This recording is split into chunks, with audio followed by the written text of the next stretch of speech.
Octagon Springs. That's where we're going to have my mother's memorial. Just wanted to do a little bit of video. Kind of a nice place. It's sort of Springs, Idaho. It's a little...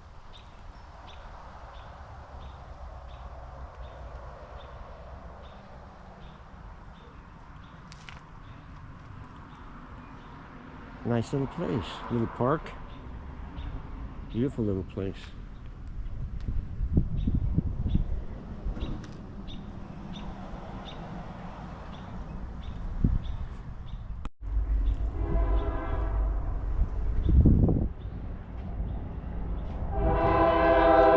Train in the background.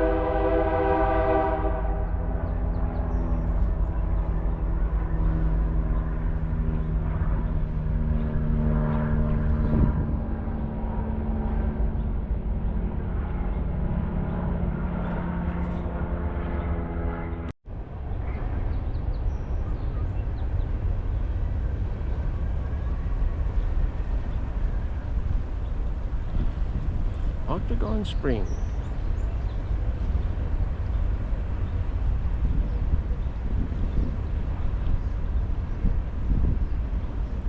Here in a bit.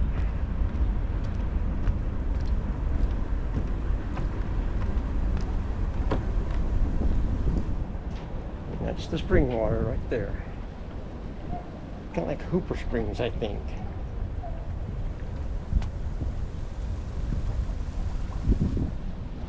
Spring water right there.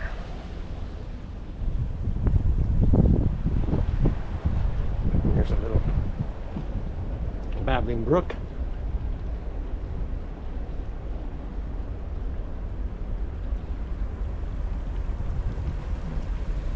Kind of a neat little deal. When we got here, people were in here getting the spring water.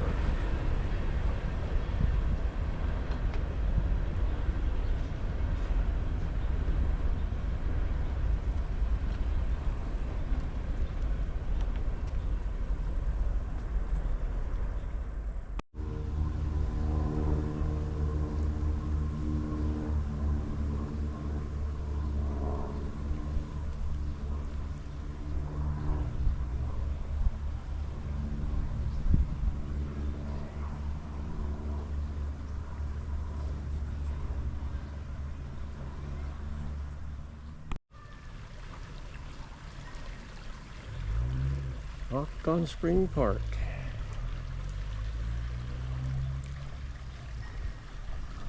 I bet there's some fish in there.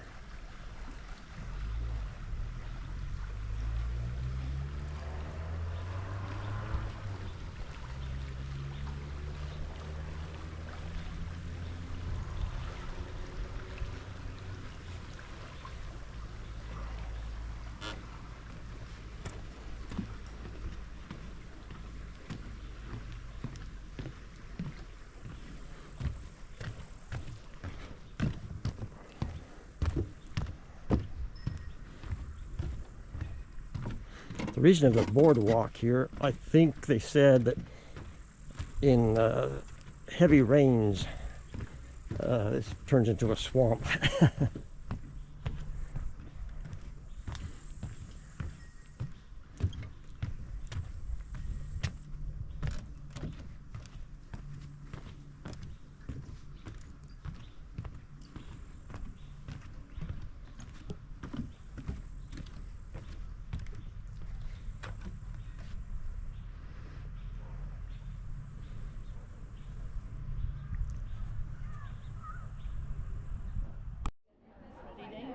Yeah, pretty nice, huh? Yes.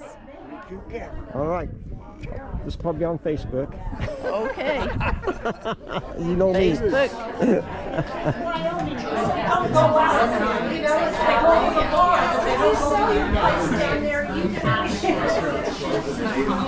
They're open from like 4 to 8. Yeah. Caught you with your mouth full.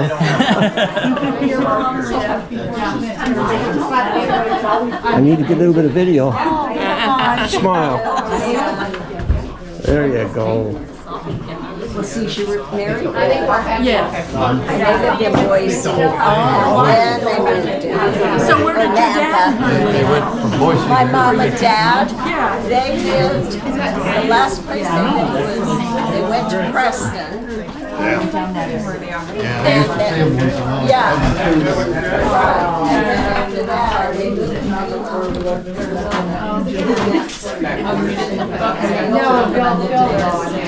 Have to do a bit of video.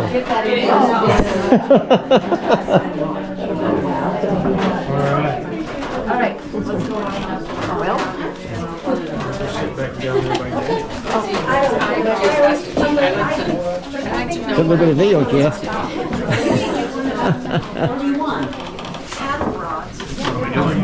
Let's get some good. Well, I use her this way, and I'll come back out this way. Yeah. I made that.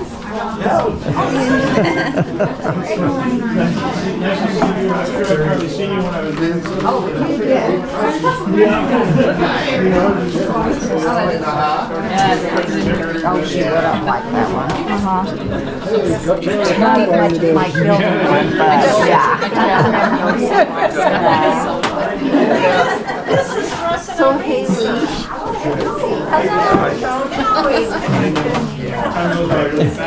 In Boise.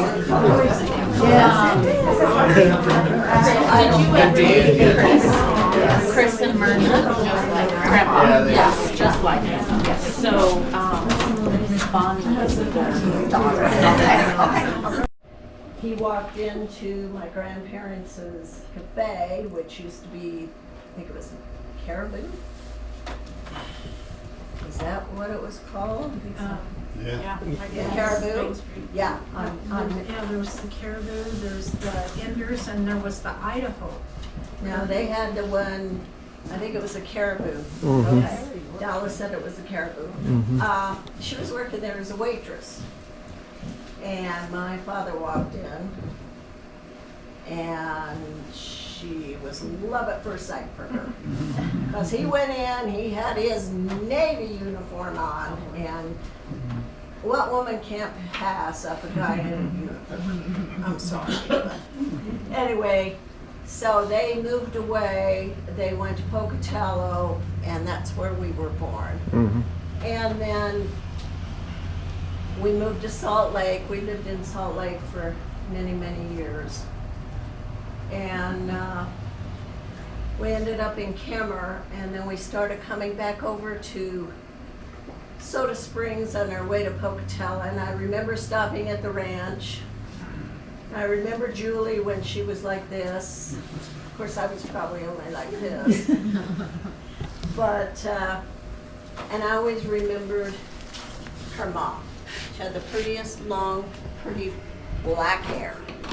And I always thought how beautiful she was. But then I got married, moved away, and I've lost all track. But Mom and Dad ended up moving to Boise by my grandparents. And then they moved to Preston for a while, and then went to Yuma, and that's where my father passed away. But Mom went back to Boise, met her second husband, married, and after a while, they moved to Arizona. And I finally came home after I lost my husband. I came back and was living in Arizona, and that's where my mom was. I always thought she was so pretty. Her pictures were just, she was so pretty. And we used to sit, she was in a home, and I used to go over there, and we would sit, and she would talk about the good old days when she was young. When she went to school here in Soda, and she would, on the way home every day, she would stop at Aunt Sis's house. And I guess it's Aunt Virginia's. I always knew her by Aunt Sis. Aunt Virginia's house. And Aunt Virginia would give her cookies and milk before she went on to home. And I just, the story she used to tell me about different people, and I just, I have a favorite story about, I have so many, but I just remember one time, and it has stuck in my mind forever, was when we were living in Kearns. I rode my bike and I went clear down the street to play with my friends. Well, it got dark, and my mom's out there hollering and hollering and hollering. Eva probably remembers this. Hollering, not a word. I couldn't hear her. And I mean, everybody was looking for me. So I finally come pedaling home on my bike. I go up into the carport. Next thing I knew, my mother yanked me off my bike, took me in the house and paddled me. And I was sitting in there just bawling. Then my mom comes in, puts her arm around me and says, "I'm sorry, but you know, you're supposed to let me know where you're at." And I just thought, I'll always remember this because I got spanked by my mom. But she was a very sweet woman. She was very sweet and kind. And so I'm going to turn it over to anybody that wants to say anything about her. Brother? Nope. Nope? Nope? Oh, come on. Aunt Wendy. Is this Okay. your wife? Is this your wife? Oh, I'm I was Dallas's thinking about wife. taking her seat. Bonnie was my mother-in-law, and when I married Dallas, I also got a very, very wonderful mother and father-in-law. So I had a good family of my own when I was growing up, but a girl couldn't have had a better mother-in-law than Bonnie. She was just always there if I needed anything, because my folks lived quite far away. And we seemed to kind of stay in the area where they were and stuff. And so I was very lucky to have her for a mother-in-law, and I enjoyed her very, very much. I remember when we first moved to Cameron, the first winter we lived there. In one day, it snowed till the snow was clear up to the eaves of the house. In the morning, there was none. By 4 o'clock in the afternoon, it was up to the eaves of the house. And Kay came home from work, and Bonnie sent the two of us to the store, and she goes, "We need some milk and we need some bread. If there isn't any bread, that's fine, we can make bread." So we went to the store, there wasn't either one. So we bought some powdered milk and took it home. Well, then the next day, Bonnie was going to teach me how to make bread. And I've always loved to cook and I've loved to bake, but I'd never made bread. And so here we are in the kitchen, and Bonnie's teaching me to make bread. Her measuring cup was a coffee cup of unknown ounces. And her teaspoons and tablespoons was the palm of her hand. So here she is with her coffee cup, and she gets the flour out, and then I have a measuring cup, and I'm trying to figure out. It was quite comical. But anyway, in the end, the bread turned out really good. But I have a lot of really good memories of her, so. But I was very, very lucky to have her as a mother-in-law and to have Kay as a father-in-law.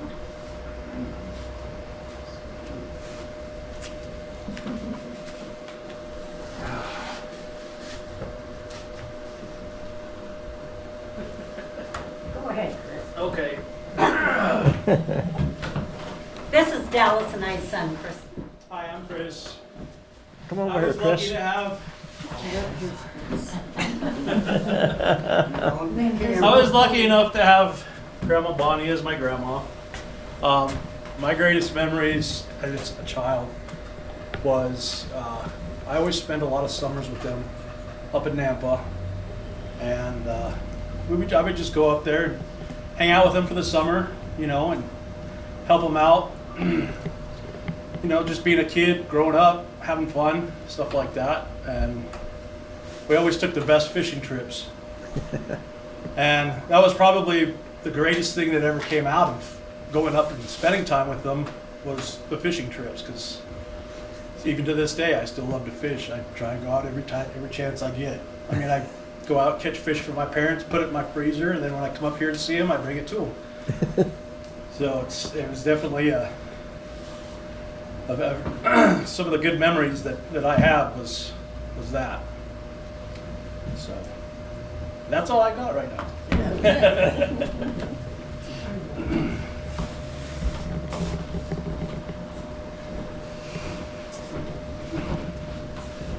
Yeah, I'm gonna put my 2 cents in. Yeah, I'm Lita's, I'm Eva's son-in-law. But I remember one time we went down to visit her down in Arizona, and it was Easter. And never seen a gal smile so much.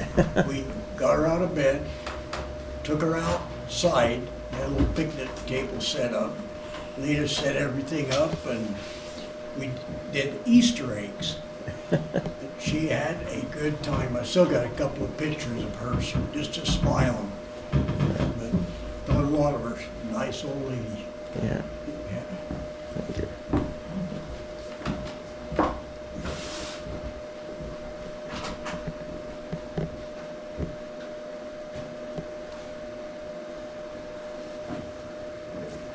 I guess I will get up.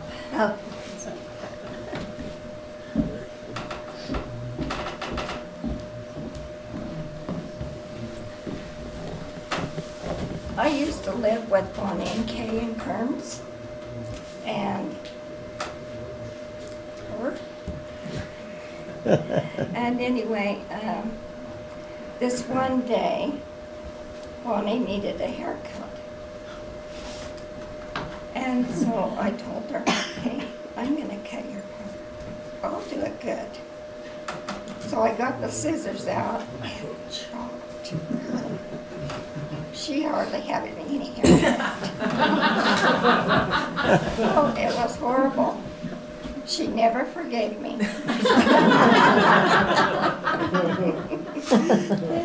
But we had some good times together. I miss her a lot.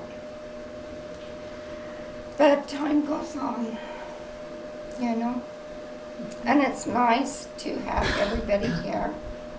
I haven't seen the boys for a long time. At least I get to see you.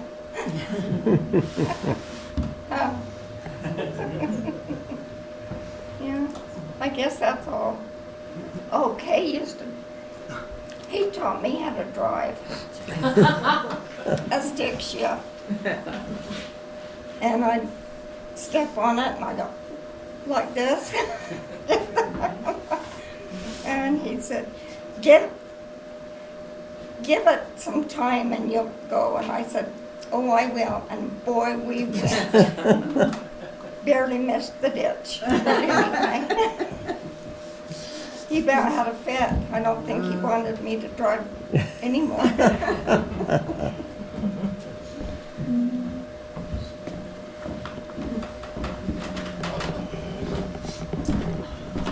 So I'm Jeff, Rose's, Sue's son.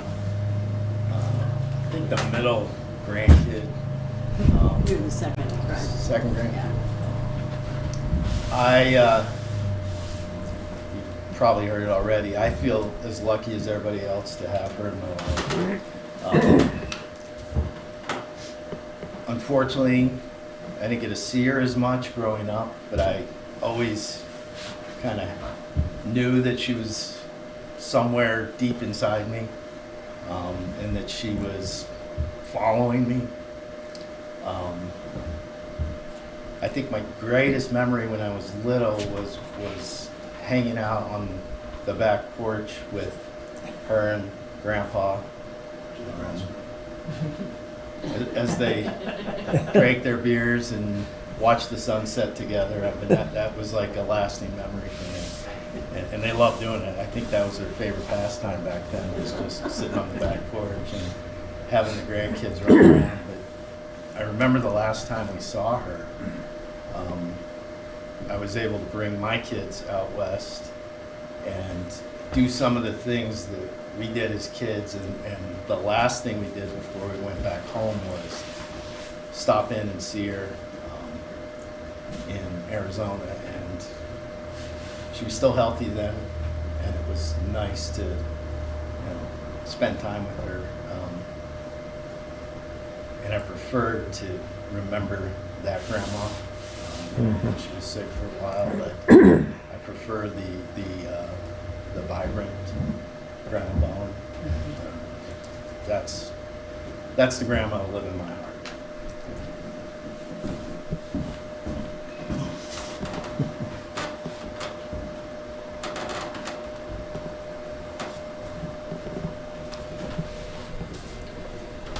Am I supposed to run this? Yeah, I'm Dallas, Sue's brother and our mom. So anyway, I have a lot of really good memories with Mom, and we had a lot of fun together, especially Mom and Dad, and we'd go camping and stuff. Camping was the main thing. They loved to camp, they loved the Arizona desert, but they loved to camp. I remember one time though, I was really young, we was living in Kearns, I believe, and I got a bicycle. And they bought me a bicycle, and we run around doing bicycles. We take the, remember the little playing cards? You put clothespins on them, and put them in the spokes, and they make a noise as you drive the bicycle. Anyway, we did that, and I started looking around. The guys, some of the kids I was messing around with, they were getting these little license plates. They're like Bob and Jim and guys like that. They get these little license plates. And me, my name was Dallas. I could not find a license plate for my bicycle. Even today, it's hard to find a name tag for anything. And Mom, she would, every time we'd go in a store or something like that, she'd look for my name. And I remember her just, she just had a problem with that because I wanted a plate for the back of my bicycle. But anyway, I always remember that every store we went into, we'd look for my name on a license plate or a knife or something like that. So, other than that, that's yeah, we had a lot of fun together, and we miss her a lot. So, just that's about it.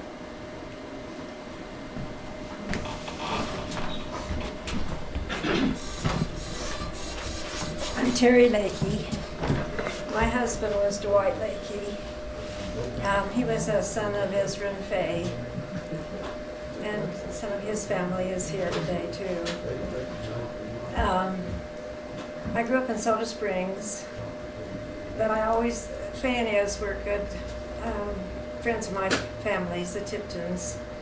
And so when Faye and Ez would come in to visit our place, she'd say, well, Terry, come on home to the ranch and spend a few days. So I'd hop in the car and go home and spend a few days on the ranch. I love the Lakey Ranch. And grew up, went to school, went to college, and then came back, and Dwight and I finally connected again. I went to BYU Provo, and then I transferred to BYU Hawaii and went to school there for a while, and I loved that. And then when I got home, Dwight and I got married. And we live on the Lakey Ranch now. You're all welcome. Any of you are welcome to come out and visit us. my husband has passed away. He passed away quite a few years ago, but I live, and my son and my daughter, or my son's, yeah, my son David, he lives there on the ranch and in the home that they bought the home that Ezra and Faye lived in. Growing up with going to Grandma's house, was it the Flats? Is that what they call where the trailer was at? So when Kay and Bonnie lived in Kemmer, they lived in this flat area just outside of Kemmer, and they lived in a little single wide trailer for them, nice garage. But it was just such an adventure for my brother and I to go and stay with them. The thing that impressed me the most about Grandma Bowen over the years is, the best way I could describe it is she just had this this quiet strength. She's very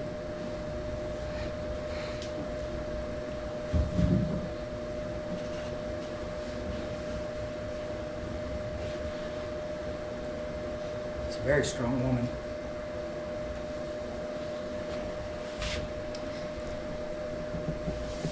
But you might not know that just by looking at her. And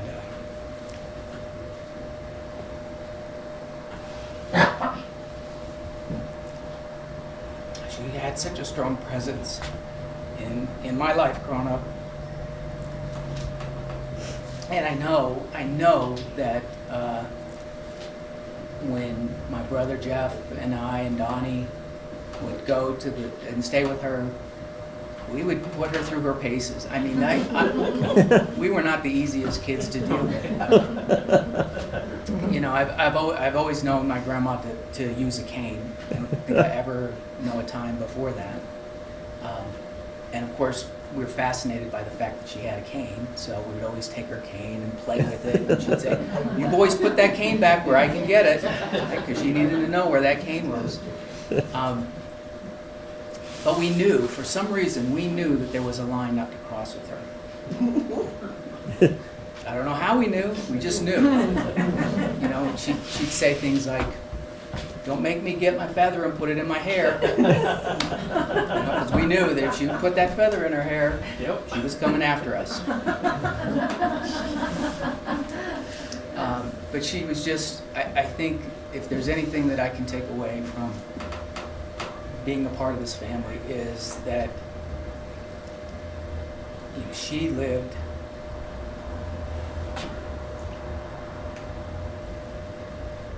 an exemplary life, a life worth living, and that quiet strength is testament to how long she was able to live. And I didn't get a chance to see her in her later years, but I prefer to remember her at that time growing up when I got a chance to go and spend time with her. Over the summers or any time that we would visit, it was just some of the best times that I can remember.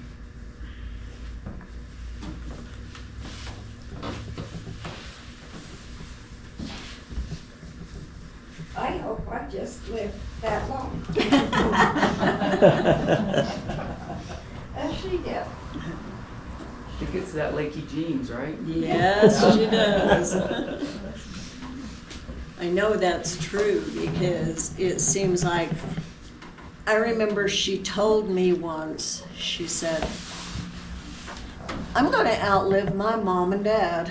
And I said, "Well, we'll see, Mom," you know, because by then she was getting to where she couldn't, that we had to put her in a home. "Nope, I'm gonna outlive my mom and dad." Well, she reached 93, she reached 94, and I was up here that summer and I went home and I went to see her and I said, "Mom, how old are you?"